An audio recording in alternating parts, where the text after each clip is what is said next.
Yamaha ZZ.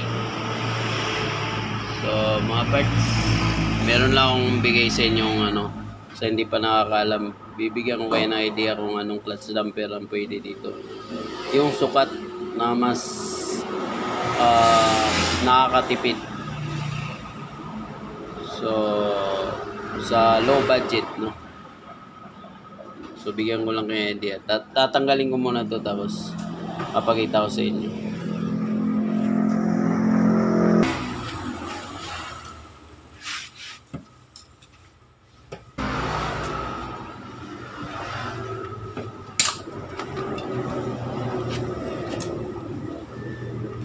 Lagutok sounds to mga parts, kaya papalitan natin ang damper. Doon sa stock. Kaya ang gagawin yan,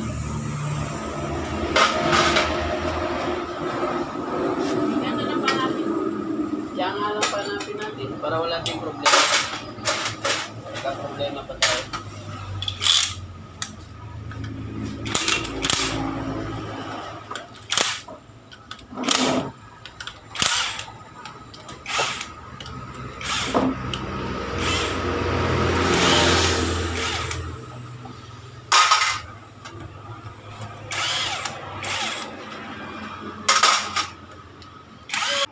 Dito!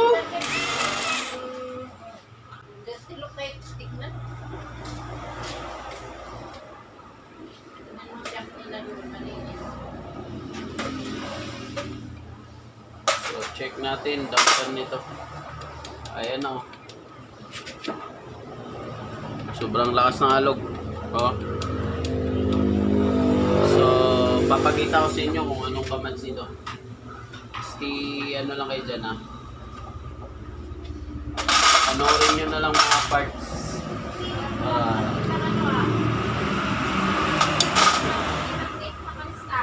Bigyan ko kayo ng tip.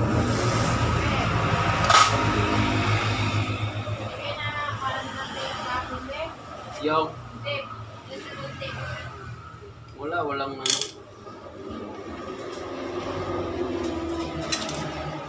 yung bulitas, wag nyong baka mawala, wag nyong kaligtaan yan. Sobrang lakas ng alog, oh. Angat niya lang to.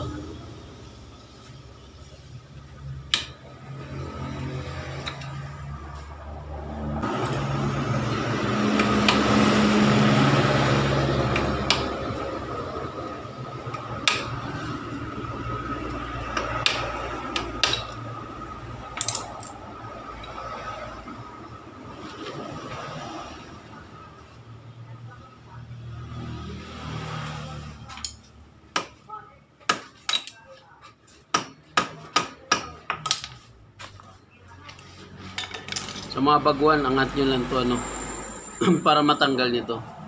So kung wala kayong impact, maghanap kayo ng dito na pwedeng may lock, So maganda sana gawin tong holder sa puller. Ito, tapos i-welding dito. Lagyan ng hawakan. So wala pa tayong ganito na extra. Ang gagawin natin dyan, impact ang gamit natin, hawakan lang natin ang basahan. Papakita ko sa inyo. Sa manual, delikado, mahirap. Kasi napakahirap siya. Hanap kayo ng pampigil. So wag nyong talian ng alambre dito pag manual gamit nyo, putol to, mapuputol to mga So ang gagamitin nyo dito dapat pigil sa may group na to. So, gamit na yung 90mm, tapos pigil na flat stop.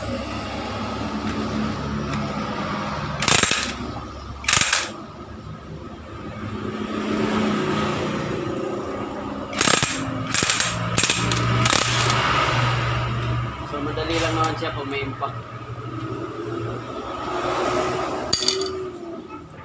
Ito yung yung lock niya, oh. Ito, kailangan i-shoot nyo to dito sa may gitli. Pag ibalik nyo, i-shoot nyo dyan, oh. Kasi pag di nyo na-shoot yan, hindi may ilalagay yung ano, yung takip, yung pares niya. Pag na ganyan yan. Ay, shoot nyo dyan. Shoot nyo yung ganyan. Okay? Tanggalin na natin. Papakita natin sa inyo.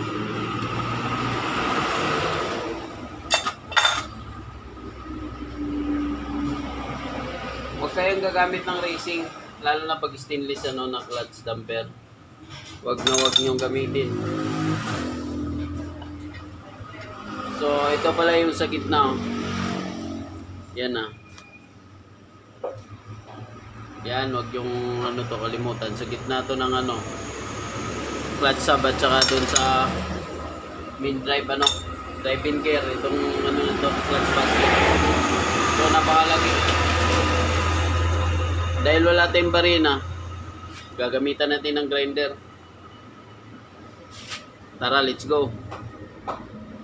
So ito yung pinakamahirap na parts na paggawa, yung pagtanggal ng rivets. So okay, let's begin.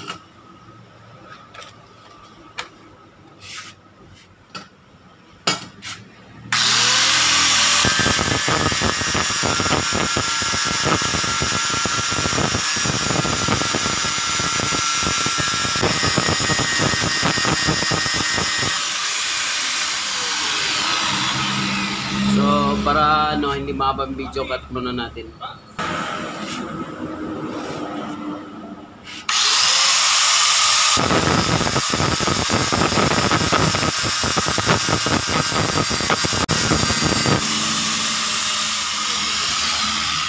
Cut muna natin.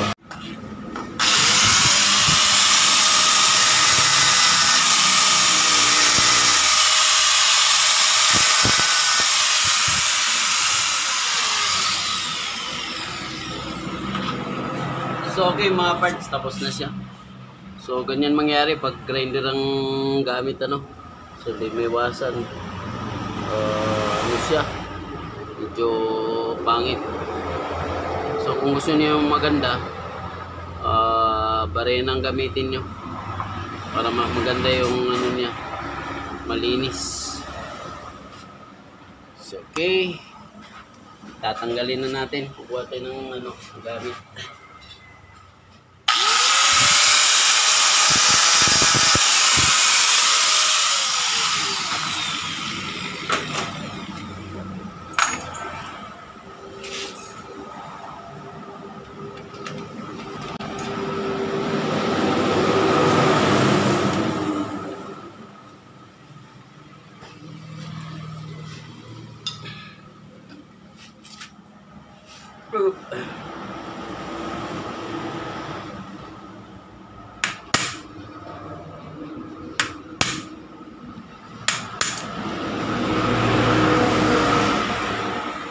So ayan, nag-sacrifice ako, gumawa ako ng ano, pang sulsul ano, para matanggal yung rivets.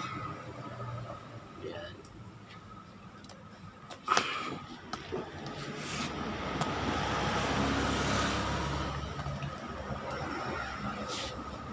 So natanggal na yung isa. Yung mga parts, yung kakats pala nito, sabihin ko na sa inyo yung TMX 155 na clutch damper. Sa hindi pa nakakaalam, pwede siyang ilagay. Huwag kayong maglagay ng stainless pag hindi nakapress. Masisira yung ano.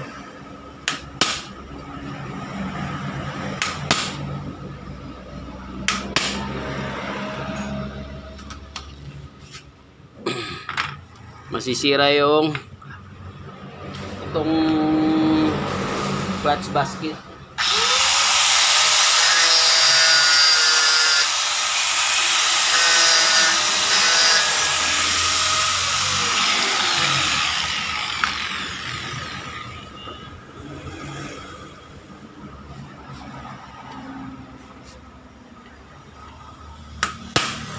marami na akong ginawang ganito mga parts. Yung stainless na kinabit, tapos pag tinanggal, wasak. Or pag kinabit na, mawawasak sa loob. Tatabingi kasi yung rivets. Bibingkong.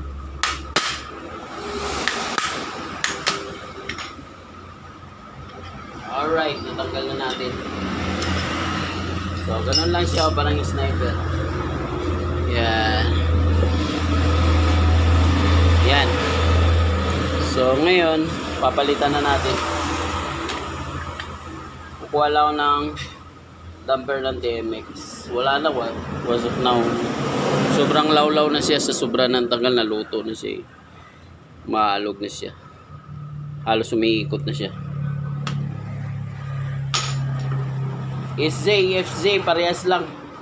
Sniper, halos parehas lang yung nila. Damper. So, ayan TMX lang ang natin gamit.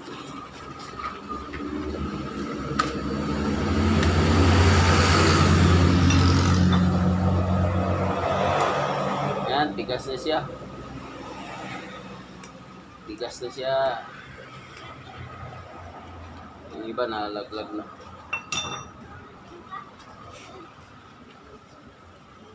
So, lagyan na natin to.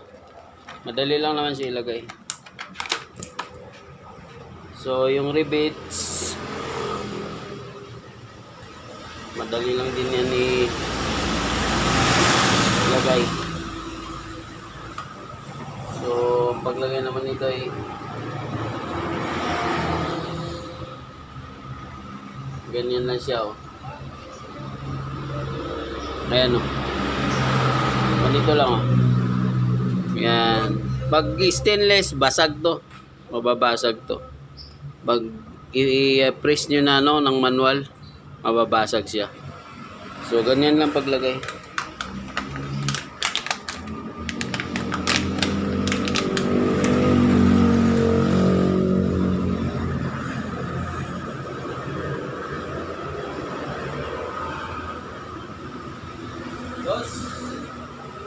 Ano yan? May chain lubricant ba? Wala, lang. Caraway lang. Pero pwede yan, boss? Pwede. Kung gusto mo. Fit na siya. Wala na So, wala na siyang uga. Ayan Fit. So, ayan yung kabats niya para hindi kayo mahirapan. So ito wala namang guide to, lagay nyo lang.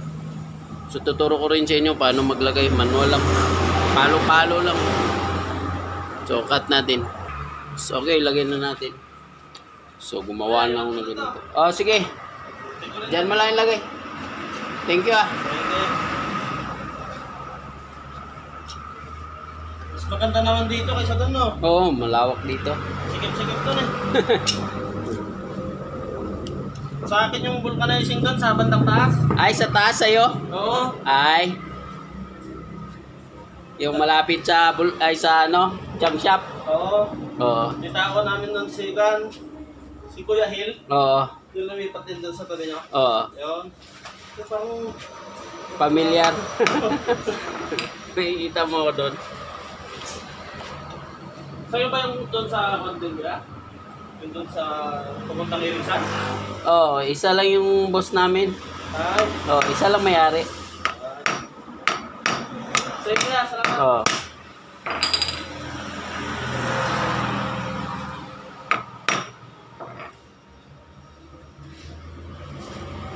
Mga parts, ganitong maso lang. So, hindi naman siya mahirap pitpitin. Sintron nyo lang para hindi mabasag yung gear. Yung drive-in gear. So, sa paglalagay naman ay huwag nyo i-press kagad. O refold kasi para hindi mahirapan yung plate dito sa likod.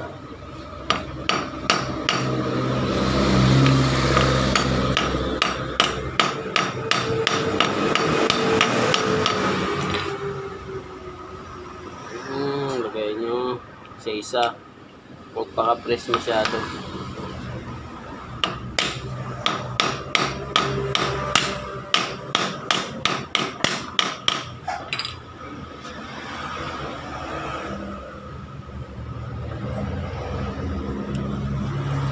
Pitin nyo lang muna para ano.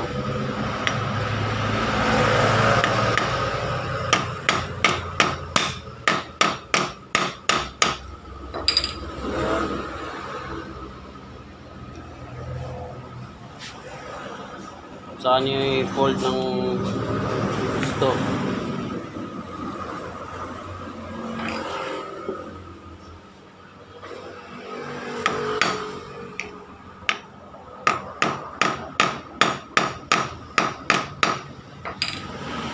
Okay, lipat tayo ng pisto na matibay yung ano. Doon tayo.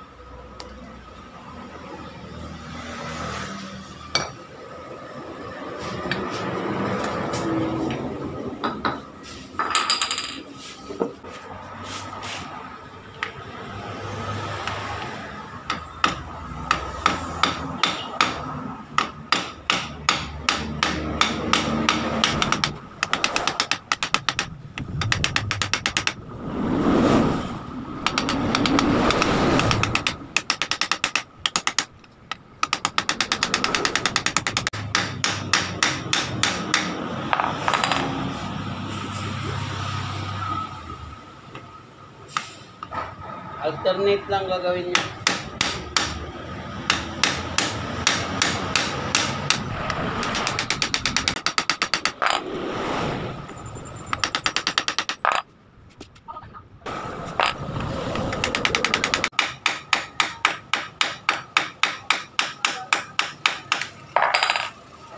So okay, tapos na siya. Napakadali lang. Kapit na natin. Oh, napaka basic. Ito yung lagotok sound. So yan, wala na. So yan, tatanggalin din natin to. So cut ko muna, tapos ilalagay na natin doon. Basta yung pang alternative para dito sa mga ano, SJ, FJ is pang TMX 155. So okay na. Cut ko muna. May mga parts kabit na natin.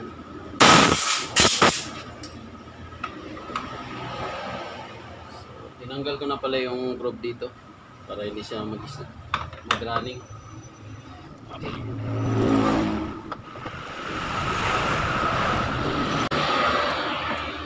Yun, i-shoot na siya. So ilagay natin to.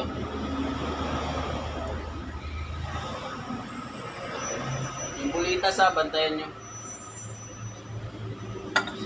Ito natin, balik na natin sa position.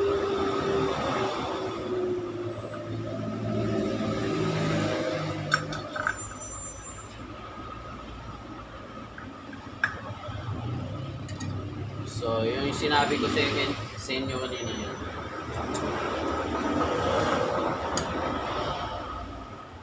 Makadali lang nito. SJ, FJ, sniper, same lang yung ano nila. So, kita na natin.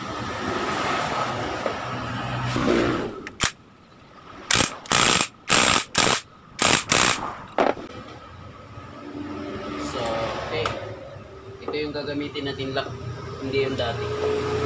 Yan. Kasi yun ang nakatapat dito sa ano, flat. Kasi kung ito yung gamitin natin yung dati,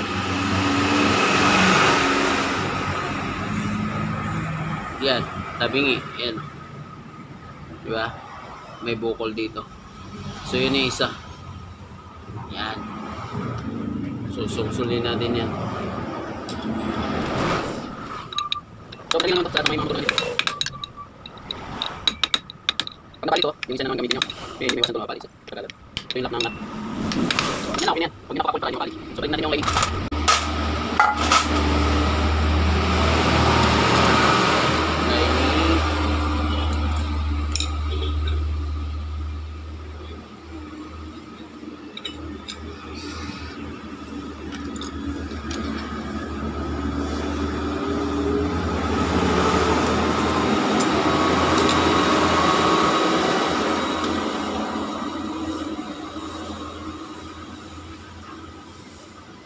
plate.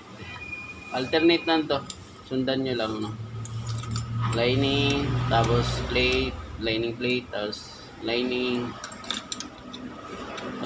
plate. Sa dulo niyan, lining. So, dahil makintab yung ano dito. Ayan. Lahat ng motor, ganyan din ang design.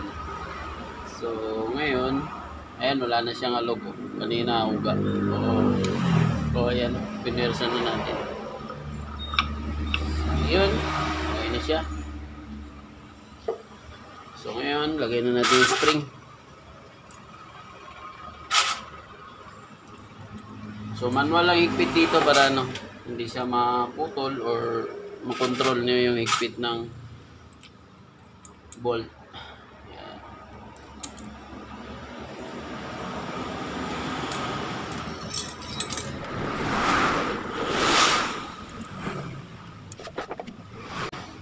So, mga parts sa mga nagtatanong tungkol sa paano ako natutun mag-mekaniko. So, base lang sa experience sa mga ginagawa kong motor.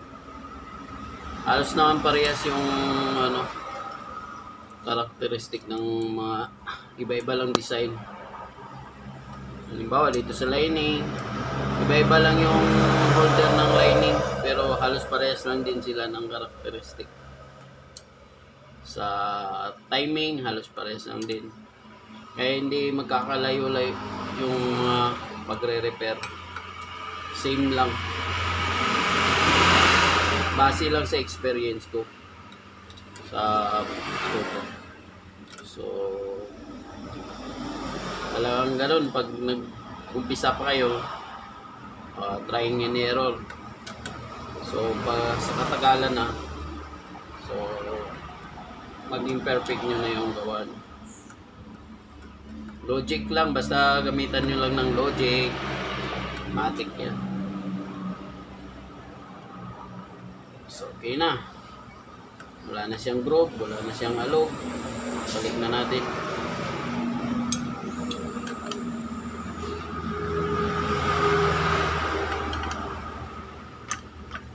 Manual lang kasi iba din yung mga control.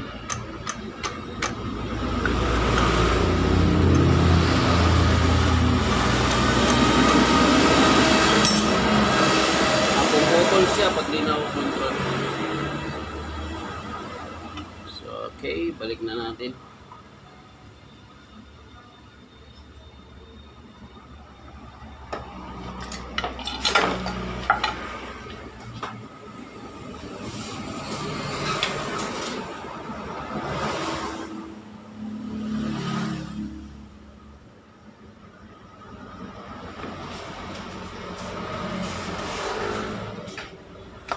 So, okay mga parts, hanggang dito na lang.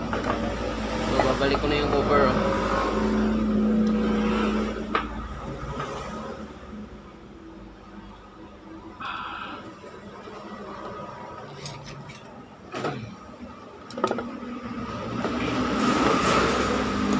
Okay, tapos na.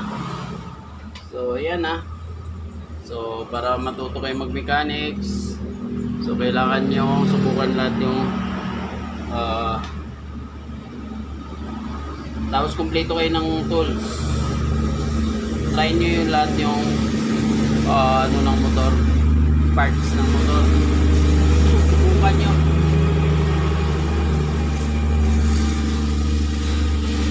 Subukan nyo buksan para matuto kayo kung anong meron sa motor na binubuksan nyo. So, ingat lang. Ganun lang.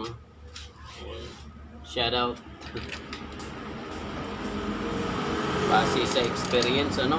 Based of experience. Hindi ako natuto sa mga kasama ko.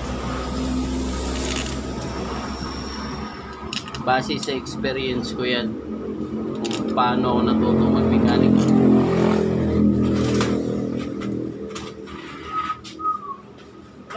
Alright, bye-bye.